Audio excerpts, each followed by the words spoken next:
Students on college campuses across the country are bound by a code of conduct, rules unique to each institution that set a standard for the community.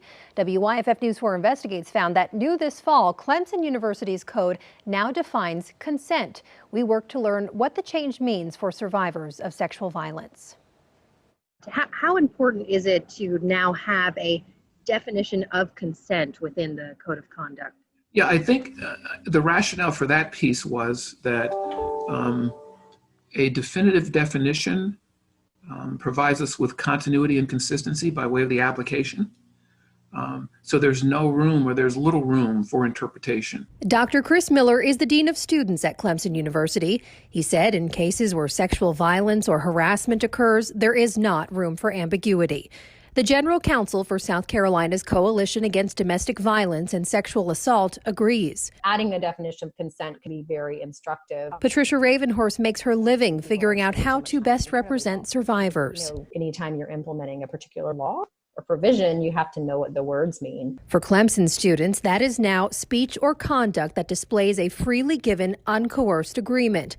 A consenting person must understand what they're doing and cannot be ambiguous. Consent cannot be implied and can be withdrawn. Someone who is incapacitated cannot consent. Presently in South Carolina, we have no definition of consent. Clemson University has defined consent, but the state has not. Representative Mandy Powers-Norrell has tried to create a legal definition in South Carolina. Some people think consent is implied by the way someone dresses, or by flirtations, or innuendo. Some people just don't even worry about whether consent is given or freely given.